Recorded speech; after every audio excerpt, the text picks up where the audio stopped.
He's a smart guy, been doing it for a long time, but so have I. Been doing it for a long time. And here we are, we're president. That was much more difficult than what I'm doing today, believe me. So we get along. There's a good respect level on both sides. And I think, something's going to come of it. I noticed he's bringing a lot of business people from Russia. And that's good. I like that because they want to do business, but they're not doing business until we get the war settled. We're going for a meeting with President Putin in Alaska, and I think it's going to work out very well. And if it doesn't, I'm going to head back home real fast. I mean, if it doesn't, you walk. I would walk there. For people looking on in Kyiv and elsewhere, and, the two men, they went into the Beast together, the back of the Beast. Putin, interestingly, escorted down the red carpet by very close personal security. But now, they get into the meat of the matter. But I think just in terms of the spectacle that we have seen so far, if anybody thought this was going to be a US president, putting the boot in, laying down red lines, being tough with Vladimir Putin, they will be uneasy at the scenes that we have just witnessed.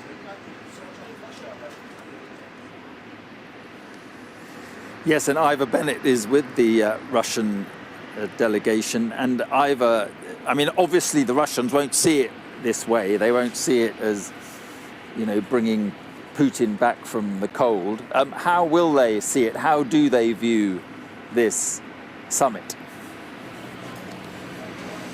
No, I think they do see it as a big win. When the summit was announced last week after Steve Witkoff's visit to Moscow, where that deadline was looming for Russia to agree to a ceasefire or sanctions, and then that invitation for a summit emerged, and Vladimir Putin adeptly dodged that deadline. One popular Russian newspaper, it ran the headline simply, "Putin won."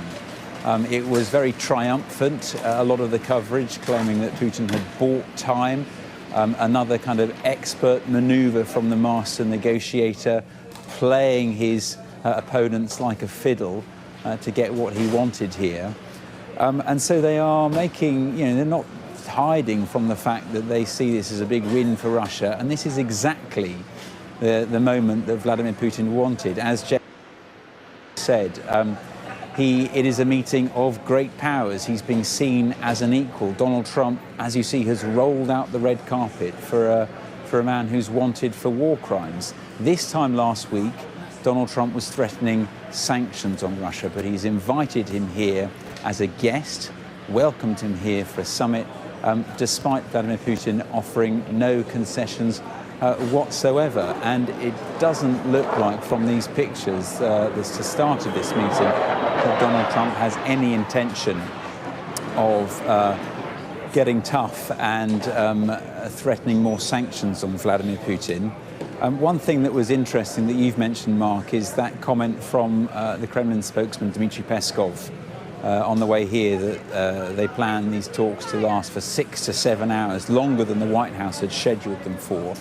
I think that kind of points to two things, perhaps, that Russia is framing this as a very significant juncture in US-Russia bilateral relations. That's partly why I think Putin stopped off at that war memorial on the way here in Russia's Far East, a war memorial that honours US-Soviet cooperation in World War II. He's signalling what he wants to get out of this summit, which is the start of a great new chapter in US-Russia relations.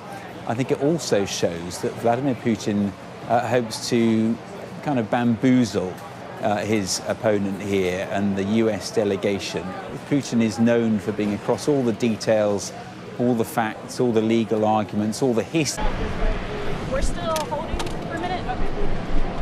The driver's here, so.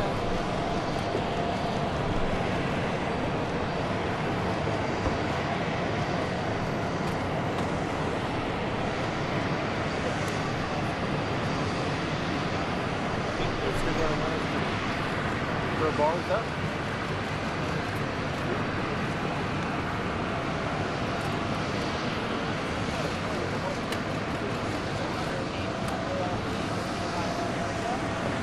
We'll have to come down. We'll stay up until the motorcade leaves.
Ladies and gentlemen, the President of the United States of America and the President of the Russian Federation.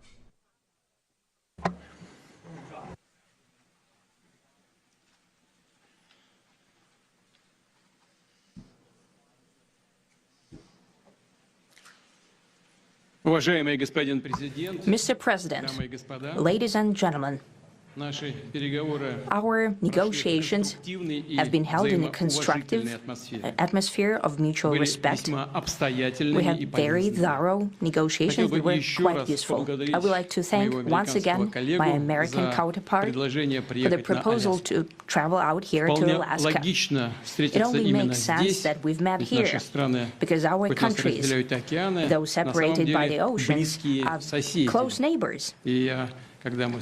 So when we've met, when I came out of the plane and I've said, "Good afternoon, dear neighbor, very good to see you, in good health, and to see you alive," I think that is very neighborly. And I think that's some kind words that we can say to each other. We're separated by the Strait of Bering, though there are 2 islands only between the Russian island and the U.S. island. They're only 4 kilometers apart. We're close neighbors, and it's a fact. It's also important that Alaska has to do with our common heritage, common history between Russia and the U.S., and many positive events have to do with that territory. Still, there is tremendous cultural heritage back from the Russian America. For example, Orthodox churches and a lot of more than 700 geographical names of Russian origin. During the Second World War, it was here in Alaska that was the origin of the legendary air bridge for the supply of military aircraft and other equipment under the Land-Lease program. It was a dangerous and treacherous route over the vast emptiness of ice. However, the pilots of both countries did everything to bring closer the victory. They risked their lives and they gave it all for the common victory. I was just in the city of Magadan in Russia, and there is a memorial there dedicated to the Russian and the U.S. pilots. And there are 2 flags, the U.S. flag and the Russian flag. And I know that here as well there is such a memorial. There is a military burial place several kilometers away from here. The Soviet pilots that buried there who died during that dangerous mission. We're thankful to the citizens and the government of the U.S. for carefully taking care of their memory. I think that's very worthy and noble. We'll always remember other historical examples when our countries defeated common enemies together in the spirit of battle camaraderie and allyship that supported each other and facilitated each other. I'm sure that this heritage will help us rebuild and foster mutually beneficial and equal ties at this new stage, even during the hardest conditions. It is known that there have been no summits between Russia and the U.S. for 4 years, and that's a long time. This time was very hard for bilateral relations, and let's be frank, they've fallen to the lowest point since the Cold War. I think that's not benefiting our countries and the world as a whole. It is apparent that sooner or later, we had to amend the situation to move on from the confrontation to dialogue. And in this case, a personal meeting between the heads of state has been long overdue. Naturally, under the condition of serious and painstaking work, and this work has been done in general. Me and President Trump have very good direct contact. We've spoken multiple times. We spoke frankly on the phone. And special envoy of the President, Mr. Witkoff, traveled out to Russia several times. Our advisors and heads of foreign ministries kept in touch all the time. And you know fully well that one of the central issues was the situation around Ukraine. We see the strive of the administration and President Trump personally to help facilitate the resolution of the Ukrainian conflict. And his strive to get to the crux of the matter, to understand this history, is precious. As I've said, the situation in Ukraine has to do with fundamental threats to our security. Moreover, we've always considered the Ukrainian nation, and I've said it multiple times, a brotherly nation, however strange it may sound in these conditions. We have the same roots, and everything that's happening is a tragedy for us and terrible wound. Therefore, the country is sincerely interested in putting an end to it. At the same time, we're convinced that in order to make the settlement lasting and long-term, we need to eliminate all the primary roots, the primary causes of that conflict, and we've said it multiple times, to consider all legitimate concerns of Russia and to reinstate a just balance of security in Europe and in the world on the whole. And I agree with President Trump, as he has said today, that naturally the security of Ukraine should be ensured as well. Naturally, we are prepared to work on that.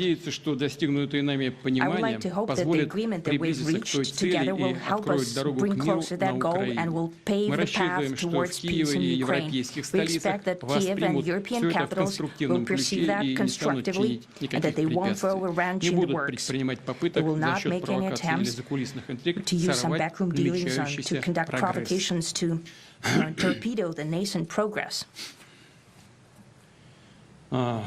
Incidentally, when the new administration came to power, bilateral trade started to grow. It's still very symbolic. Still, we have a growth of 20%. As I've said, we have a lot of dimensions for joint work. It is clear that U.S. and Russian investment and business cooperation has tremendous potential. Russia and the U.S. can offer each other so much in trade, digital, high-tech, and in space exploration. We see that Arctic cooperation is also very possible. And our international context, for example, between the Far East of Russia and the West Coast of the U.S. Overall, it's very important for our countries to turn the page, to go back to cooperation. It is symbolic that not far away from here, at the border between Russia and the U.S., there is a so-called international date line. I think you can step over, literally, from yesterday into tomorrow. And I hope that we'll succeed in that. In political sphere. I would like to thank President Trump for our joint work, for the well-wishing and trustworthy tone of our conversation. It's important that both sides are result-oriented, and we see that the President of the U.S. has a very clear idea of what he would like to achieve. He sincerely cares about the prosperity of his nation. Still, he understands that Russia has its own national interests. I expect that today's agreements will be the starting point, not only for the solution of the Ukrainian issue, but also will help us bring back business-like and pragmatic relations between Russia and the U.S. And in the end, I would like to add one more thing. I'd like to remind you that in 2022, during the last contact with the previous administration, I tried to convince my previous American colleague that the situation should not be brought to the point of no return when it would come to hostilities, and I said it quite directly back then that it's a big mistake.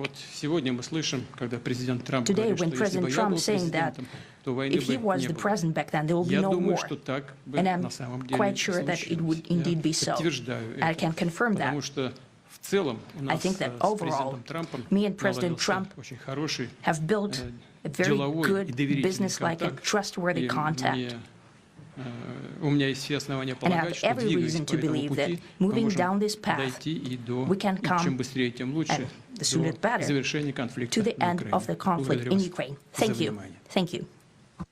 Well, thank you very much, Mr. President. That was very profound, and I will say that I believe we had a very productive meeting. There were many, many points that we agreed on, most of them, I would say, a couple of big ones that we haven't quite gotten there, but we've made some headway.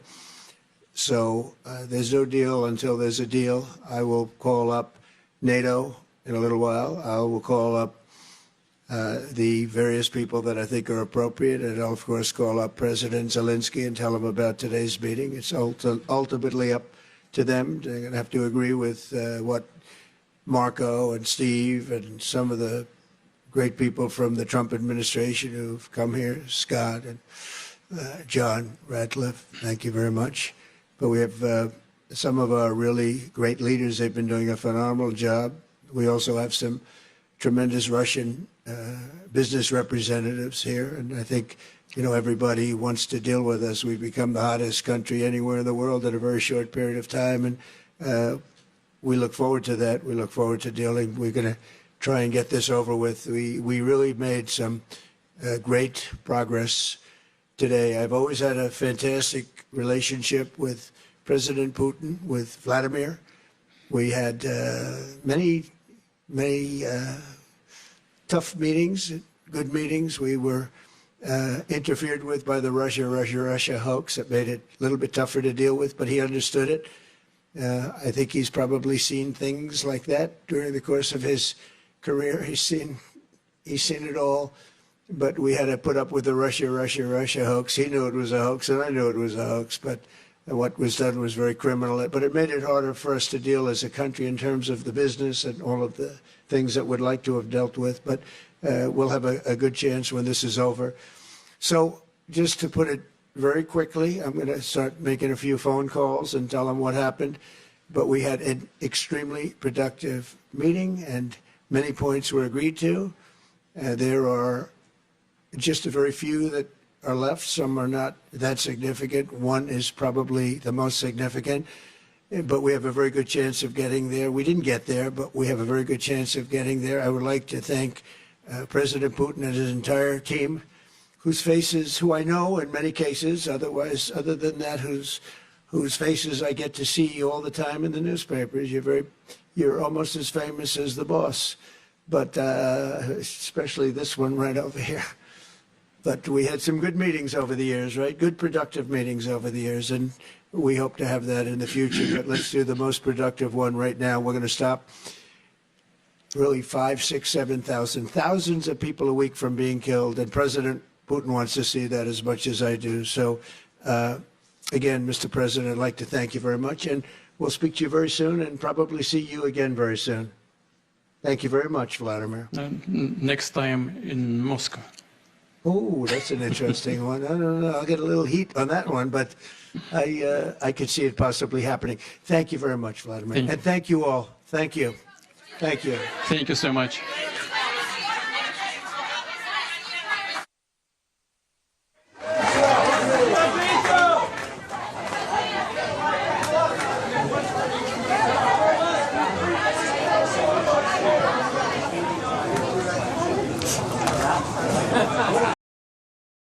Heinrich is in the room, on the ground, where the press conference just took place at Joint Base Elmendorf.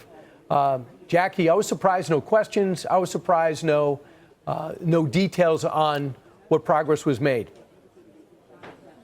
I think you and me both, Brian, and everyone else in this room was also surprised. You know, we were told that we were going to have an opportunity to put questions to both leaders after a joint press conference in the event that the meeting went well enough that they could set the stage for a second meeting. And the President, Trump, said if that didn't happen, he was likely to call off the joint presser and just address the media solo and then send Putin home. Neither of those things happened. And what was really stunning to me as someone who's been in a lot of these press conferences is there were a few things that were very unusual.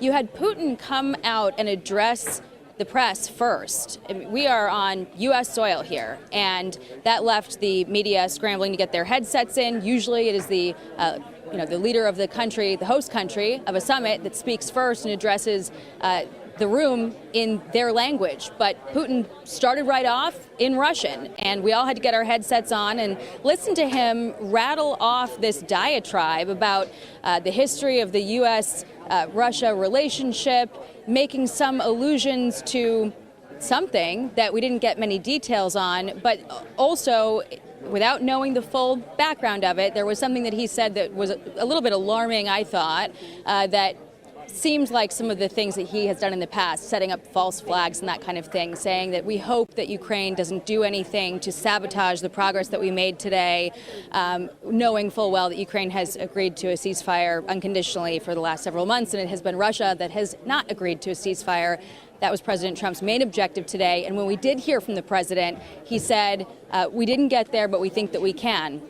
So a lot of questions remaining for the president, Trump, not just about what was discussed in that room, and what might be happening now, but also how that all happened back there. It was just very unusual, atypical, and I think we're all awaiting, the readout, because the way that it felt in the room was not good. It did not seem like things went well, and it seemed like Putin came in and steamrolled, got right into what he wanted to say, and got his photo next to the president and then left. Of course, that is only the piece of the picture that we have right now, and certainly President Trump, who is the host and who is the president, would not want to, I think, enable something that would make him look weak. But we are eagerly awaiting to hear the background on that. And I will also note that we didn't see any sort of scowls on the faces of the likes of Steve Witkoff or Secretary Rubio or any of the other members of the U.S. delegation. And I think had it been concerning, we might have seen something there. But just to paint a picture for you of in the room, how it felt, what we're wondering about, what we need to know to put the pieces together and fully understand what we all just witnessed. Yeah, Right. I guess you have great sources, and so does a lot of people, and we'll try to put this thing together. The other thing is, it's really not between the U.S. and Russia, as you know, Jackie. It's between the U.S., it's between Ukraine and Russia. We're almost listening to say, is there a chance, is there a path to a ceasefire? And if not, the president's going to make evaluations from there, because he said serious sanctions come in after, and the arms are going to continue to flow. And so therefore, if Vladimir Putin thinks he's steamrolled or thinks he's got a victory, if a victory is us with more sanctions and more arms, that doesn't look like a victory to me. No, it certainly would not be. And the president has noted rightfully that the tariffs that he threatened on secondary sanctions on big purchasers of Russian oil like India and China that really drove Putin to the negotiating table, that would drive Russia's economy from bad to worse. And the picture really inside of Russia is very bad. They are having to give sign-up bonuses to join the military that are larger than the average salary for across the country. They're running out of people. They're running out of cash. No one will buy their debt. There are any number of data points that you could reference here. And so certainly the president holds all the cards. But there were some things that Putin said that are always cause for concern. When he references things like root causes, I know. It's always a reference back to his ultimate goal of taking all of Ukraine. And so we'll see, though, of course. We got more out of Putin than we did from President Trump. And I expect that we'll get the full picture when he talks to Sean Hannity. Very, very grateful that he is going to be giving the full readout here soon. Jackie, you're about to get a flow of information, so I'm going to let you gather. Hey, Sean